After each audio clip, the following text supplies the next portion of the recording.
meeting is being recorded. Assalamualaikum warahmatullahi wabarakatuh. Selamat malam. Perkenalkan, kami dari kelompok 2, mata kuliah Data Warehouse. Saya sendiri Rifat Hafiz Aditya dengan NPM 95. Kemudian ada rekan saya yaitu Hildina Mulia Dewi, NPM 120.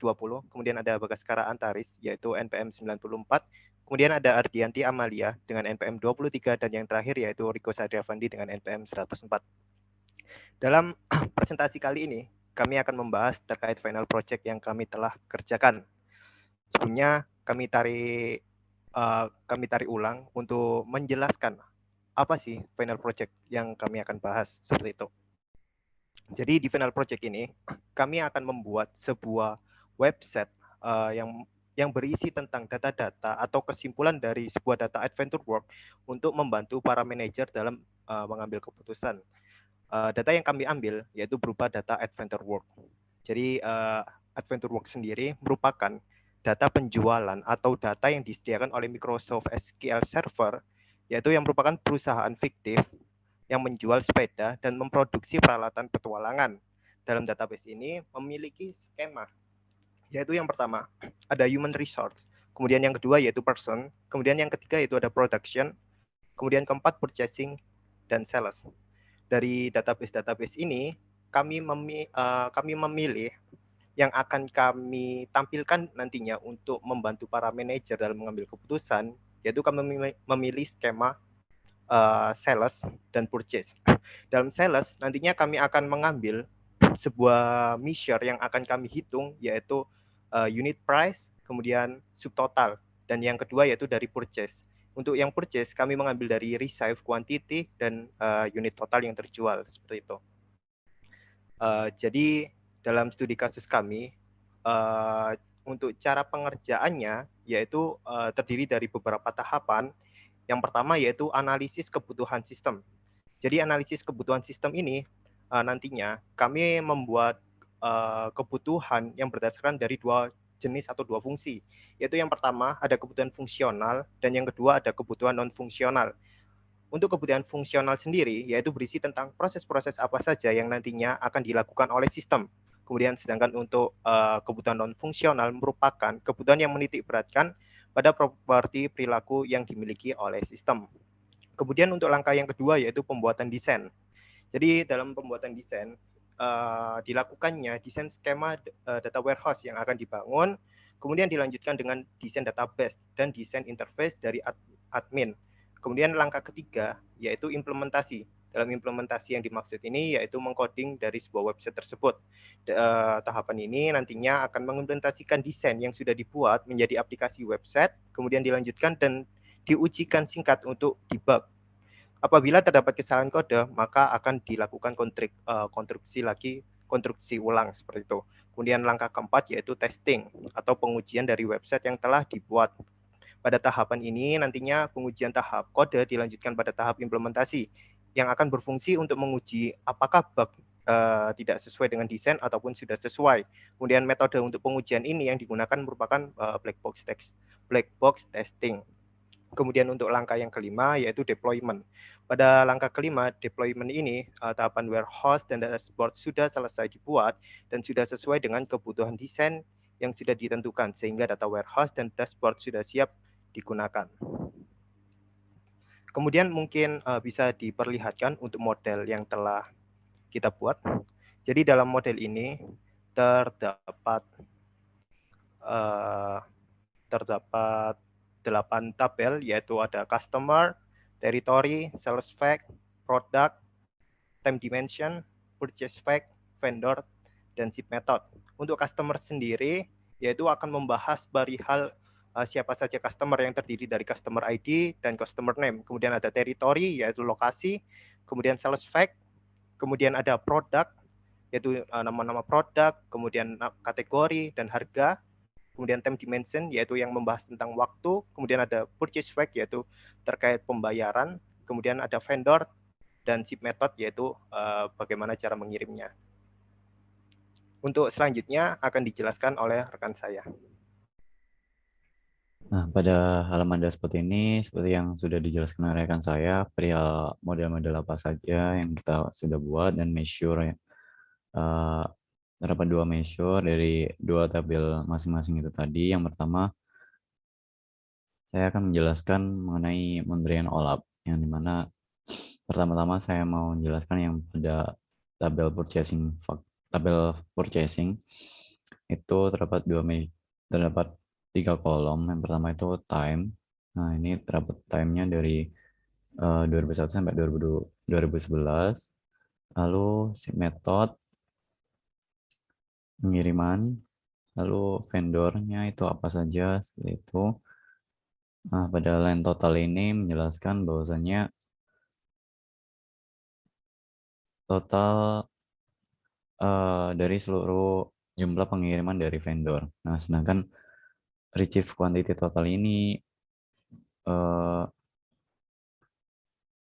oh ya, penerimaan yang diterima oleh vendornya itu berapa, seperti itu. Lalu sebentar saya refresh. Pada tabel fakta sales ini sama halnya yang itu tadi dari 2021 sampai 2011. Pertama, saya terdapat dari kuartal 2 sampai 3, lalu produknya itu apa saja, lalu customer, lalu tabel priority. Nah, dari subtotal ini menjelaskan seperti kayak harga total barang ketika sudah ditambah seperti halnya tax amend sama freight waktu pemodelan database awal Adventure Works itu tadi. Lalu yang unit price ini harga per unit barang yang dijual, seperti itu. Nah, untuk penjelasan selanjutnya akan dijelaskan oleh rekan saya. Oke, untuk selanjutnya saya akan membahas tentang halaman pada customer chart. Jadi pada customer chart ini terdapat 3 card yang dimana di sini mencantumkan total customer, jumlah customer, dan rata-rata belanjanya. Jadi total customer-nya di sini ada 19, 119, jumlah customer-nya ada 3094. Lalu untuk rata-rata dari total pembelanjaan itu ada 25,94 dolar. Nah, di bawahnya itu terdapat dua chart. Nah, di sini menggambarkan customer chart lebih tervisualisasi untuk memudahkan analisa. Jadi yang pertama ini tren peningkatan jumlah customer setiap tahunnya. Untuk sumbu X-nya di sini ada totalnya dan sumbu Y-nya ini ada tahunnya. Jadi ini hasilnya semakin tahun semakin meningkat. Untuk chart selanjutnya ada tren peningkatan jumlah customer pada setiap bulannya. Sama di sumbu X terdapat jumlahnya, lalu di sumbu Y-nya ini keterangan waktunya. Jadi di sini setiap bulan. Dan ini untuk 2004-nya hasilnya di sini selesai pada pertengahan chart. Lalu untuk yang 2003-nya semakin naik dan yang terakhir ada yang warna biru 2002 ini bergelombang ya, tapi akhirnya tinggi. Lalu untuk selanjutnya ada vendor chart, halaman vendor chart. Pada vendor chart ini terdapat dua card yang mencantumkan total vendor dan jumlah vendor yang aktif dalam pembelian. Untuk selanjutnya ini ada line chart-nya tentang grafik tren pada total jumlah pegawai yang direkrut pada bertahunnya. Di sumbu X-nya di sini ada total dan sumbu Y-nya ini keterangan waktu setiap tahunnya. Seperti itu. Untuk penjelasan selanjutnya akan dijelaskan oleh rekan saya. Baik, untuk halaman produk chart Di sini terdapat 3 cut, yaitu yang pertama total produk yang sesuai dengan Adventure Work terdapat 295, kemudian total kategori produk ada 4, kemudian rata-rata harga produk di sini tertera $745. Kemudian di bawah ini ada tren pendapatan penjualan produk setiap bulannya. Bisa dilihat untuk line chart-nya ini terdapat beberapa filter, yaitu filternya per tahun, setiap tahun. Kemudian untuk yang warna hijau, nah ini menunjukkan bahwa tahun 2004 untuk setiap bulannya yang dari awal Januari turun, kemudian menaik, kemudian pada bulan Juli langsung merosot. Kemudian untuk yang pink 2003 di sini menunjukkan line chart yang bergelombang gini. Kemudian untuk yang 2002 seperti ini. Line chart ini digunakan untuk memudahkan orang ahli yang untuk melakukan analisa lebih lanjut dalam menganalisa database Adventure Work ini. Untuk selanjutnya akan dijelaskan oleh teman saya. Selanjutnya yaitu terdapat sales chart, di mana sales chart ini terdiri dari total income pada tahun 2003, total kuantitas harga per barang yang dibeli pada tahun 2004, rata-rata income lalu total income berdasarkan kategori baju. Total income pada tahun 2003 terdapat dengan total 605 juta $129.529. Total kuantitas harga per barang yang dibeli pada tahun 2004 yaitu 15.437,257. Rata-rata income-nya yaitu $25.945. Yang kemudian total income berdasarkan kategori baju yaitu 582.419.586. Di sini terdapat 3 chart, yaitu line chart, P-chart, dan juga bar chart. Di mana line chart ini menjelaskan tren pendapatan penjualan setiap tahun, di mana sumbu X-nya memvisualisasikan yaitu tahun dari penjualan. Lalu yang untuk sumbu X-nya itu tahun, lalu sumbu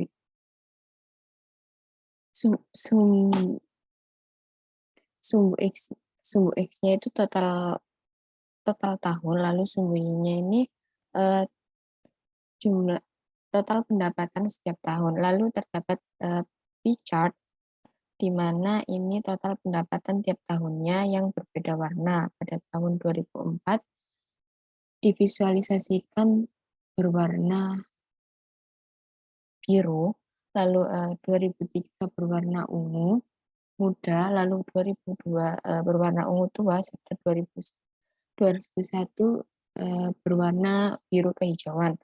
Yang terakhir yaitu bar chart memvisualisasikan total pendapatan berdasarkan kategori, di mana terdapat aksesoris, baik clothing, komponen, serta total pendapatannya. Untuk selanjutnya akan dijelaskan teman saya. Jadi untuk halaman shipment chart ini terdapat 2 cut, yaitu total armada yang digunakan, yaitu ada 5 armada, kemudian armada yang sering digunakan yaitu XRG Truck Ground.